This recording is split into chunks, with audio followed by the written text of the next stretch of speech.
If you're looking for a one-stop video to serve as your comprehensive detailed guide to US clinical experience, then this is the video for you. If you're new here, my name is Malki Assad. I'm an IMG from Syria who made it to plastic surgery residency in the US. And in this video, I'm gonna go over the different types of US clinical experience available for international medical graduates, the advantages and disadvantages of each, and how to get a US clinical experience. You'll find many names for US clinical experiences, or as abbreviated USCEs.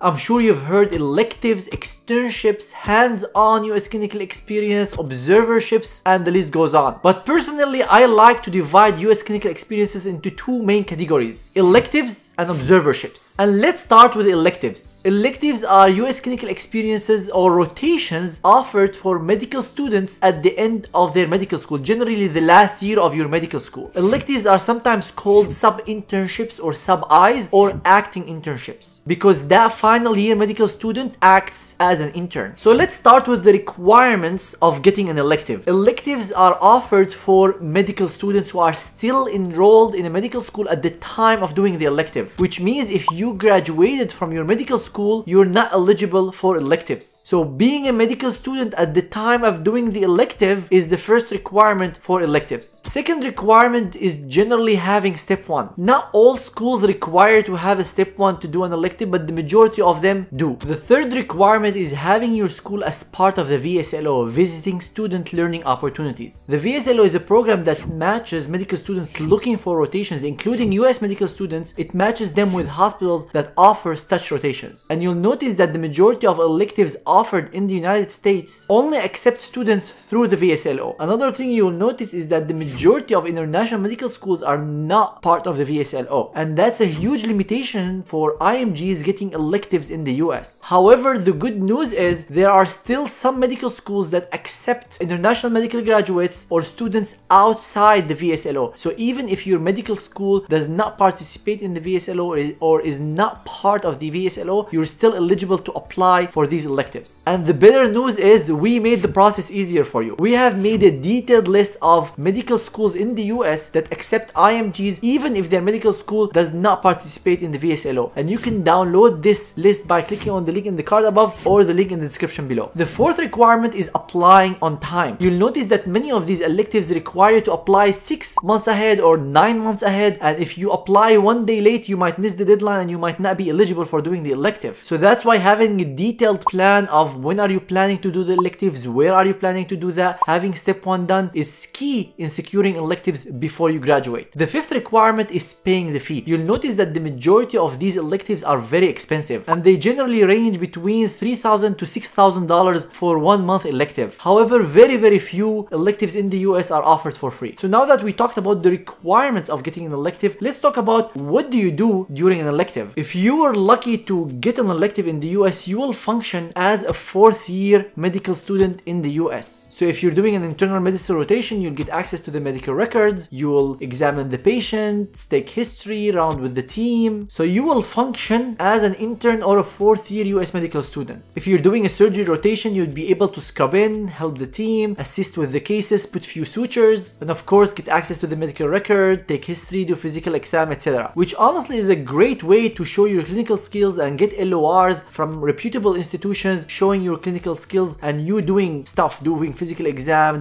taking history, not just watching. The downside though is that the expectations are high. So many IMGs do their first elective in the US and this is their first exposure to the US healthcare system and they don't do well. No surprise, because this is the first time that you're doing this. And that's, in my opinion, one of the unspoken disadvantages of elective is that you have to perform really well on par with US medical students who have been doing these rotations for a year and a half in this system, and this might be your first exposure to the US healthcare system. Now that we talked about electives, let's shift gears and talk about observerships. In contrast to electives, observerships have very few requirements, because you won't usually take history, do physical exam, get access to the medical records. The requirements for getting observerships are usually different from an institution to another, but they don't have the strict screening criteria and application criteria that electives have. So you can do observerships as a student or as a graduate. You don't have to be an active medical student at the time of doing your observership. You don't have to have step 1 or step 2 CK, but institutions vary and some might require to have some of these exams. The application timeline for observerships is usually less than the elective, so you don't have to apply apply months ahead. However, the rules vary by institutions, and some institutions might still require you to apply months ahead. And the fees also vary significantly between the different institutions and the different locations where you do your observerships. Some of them might be free and some of them might be thousands of dollars. The downsides of doing observerships is that you don't become a really active member of the team. You don't usually take history or do physical exam or get access to the medical records. But some people say, oh, because this is an observership, you don't have the ability to shine as a good student or a good applicant. And I totally disagree with that. I personally know many students who were able to impress their mentors by their knowledge and proactive skills from an observership, and they were able to get great letters of recommendation and match into residency in these places that they did observerships at, even without doing an elective. Remember, the expectations from an observership is less than that of an elective. So if someone comes and does an elective and they're not performing on the level of US medical students or better, they won't be perceived well. On the other hand, an observer who is attentive to details, tries to learn as much as possible, ask smart questions, respond to comments and questions, try to help as much as possible, would be able to exceed the expectation from an observer and get a much better letter of recommendation than someone who is barely meeting expectations. Now, I would say a subcategory of observerships is these hands-on externships, hands-on observership, or just externship. And these are generally an observership with varying range of responsibilities. So you'll find some observerships that do not give you access to the electronic healthcare record. However, they would let you do a physical exam, or let you do physical exam in the presence of a physician, or they let you take the history but not do the physical exam. And the reason for that is the laws in each state are different. So some states do not allow IMGs to touch a patient. That's why they might allow you to talk to the patient but not touch them, not do a physical exam. The electronic medical record is always a big issue. So that's why you don't find most rotations or most observerships or externships giving you active access to the medical records. Now, a few points about observership / externship is inpatient versus outpatient. When you're looking for observerships or externships, you'll find a variety of options. Some are fully inpatient, some are fully outpatient, some are a mix. And in my opinion, the mix inpatient plus outpatient is the best. Because remember, for most physicians, you'll be spending some time in the clinic and some time in the hospital. So it's key to get the skills of both inpatient and outpatient. However, you'll find that the majority of observerships / externships are offered in the outpatient setting because it's getting harder and harder to convince hospitals to give access to IMGs to come and do these rotations if they're not part of the system. So if you're not able to secure an inpatient or a mix of inpatient, outpatient, and outpatient, a fully outpatient rotation is also fine. But if you were given the option, I would recommend a mix of inpatient and outpatient. Another common question that we get is, I need a letter of recommendation with the hospital letterhead. In my humble opinion, I don't think it matters too much if you have a hospital letterhead or not. What matters is who is writing this letter of recommendation for you, how much have they known you, and what did you do during that rotation that they will write about in the letter of recommendation. In my opinion, that is way more important than just a hospital letterhead. Many physicians are affiliated with different institutions and can give you that hospital letterhead, but the rotation is fully outpatient, you didn't do much, and the letter would not reflect what program directors are looking for. So this hospital letterhead would not solve the problem for you. And I have a detailed video on what you should be looking for in a letter of recommendation. I'll leave the link for that in the description below. Now let's talk about how to secure a US clinical experience, including electives and observerships. And we'll start with electives. Electives are generally offered by the institutions, which means you have to apply through their application portal, through their website, to get that elective. Many of these institutions have a non-refundable application fee, which means when you submit your application, you have to pay a few $100s, and if you don't get accepted, that money goes away. But in my opinion, it's still worth it. Electives are a great way to demonstrate your US clinical experience. The requirements for electives, we already covered that, but you will find that each institution have different requirements. How to find these electives? We have a great list of electives in the US, and I'll leave the link for that in the description below. It's available fully for free, and I'll also leave for you in the description below a detailed list of electives that do not require you to be part of the VSLO. And finally, another way to look for electives is to look on the institution's website. So search, for example, Harvard Medical School and go on their website and look if they have electives and if they offer it for international medical graduates. Now let's talk about observerships / externships, and you will see that the process for these is not as simple because these rotations are generally not offered by institutions. So that's why you'll find that the application process and the way to find these rotations is much more variable. Let's start with the institutions. We said that the majority of observerships are not offered by the institutions. However, some institutions offer observerships.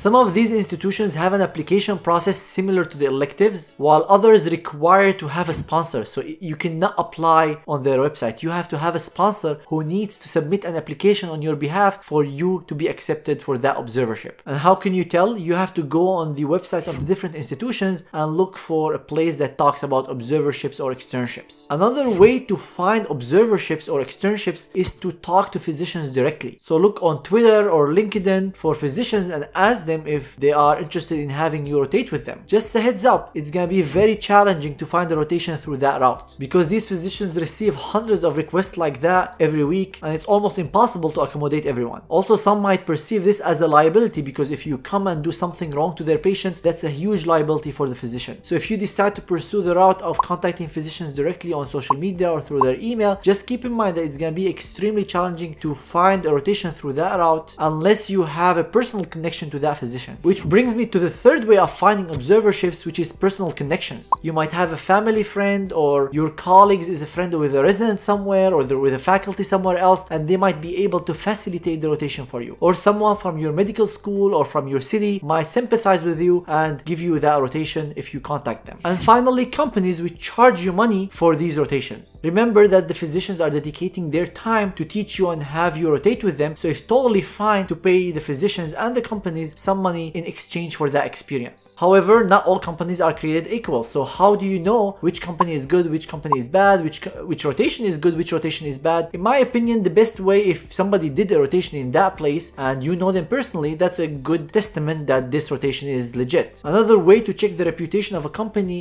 is the reviews of the clients. If the company has a third party, something like Trustpilot, where people write their reviews about their experience with the company, that's a good way to check the reputation of the company. And there is no one single company that offer rotations in the US. There are multiple good companies, but the options they provide are different. So you need to ask yourself, what specialty do I want to do this rotation in? Which location? How much will this rotation cost? Will they give me a visa letter? Will they give me a letter of recommendation? Is it inpatient or outpatient? What will they allow me to do? What dates are available? How many students are in this rotation? Because if you're one out of 15 or 16 students, the learning experience would not be as good as if you're one out of 2 or 1 out of 3 students. And most companies have a customer support service in which you can talk to someone and you can get answers to these questions. So after you talk to the different companies, see which rotations appeal most to you and then rank them based on your preference and then go with it. And for those who are interested in exploring the options that the Match Guy offers, go ahead and click on the link in the description below or the cards above and you can go ahead and schedule a consultation with the customer support team who can tell you all about these rotations and the differences between them. Now, a few FAQs about rotations. When should I do a rotation? In my opinion, the best time to do a rotation is the 3 to 4 months period prior to submitting your application. Generally, you submit your application in September, so doing rotations in June, July, August, and September would be great. How many rotations should you do? Most places require 3 United States clinical experiences. However, I've seen people do anything between 2 to 5. Which specialty should you do your rotations in? I recommend you do your rotations in the specialty that you're applying to. If people see that you have a rotation in psychiatry and rotation in internal medicine and rotation in pathology and you're applying to pathology, they know that you're not fully dedicated to that specialty. Having your rotations in one specialty, your LORs in one specialty shows dedication to that field and people take you more seriously. Can I do rotations while I'm doing research? And the answer is yes. If you talk to your PI and tell them that you want to do 1 month, 1 month and a half of rotations, I don't think they would mind because that's key for you matching into residency. You can also rotate with your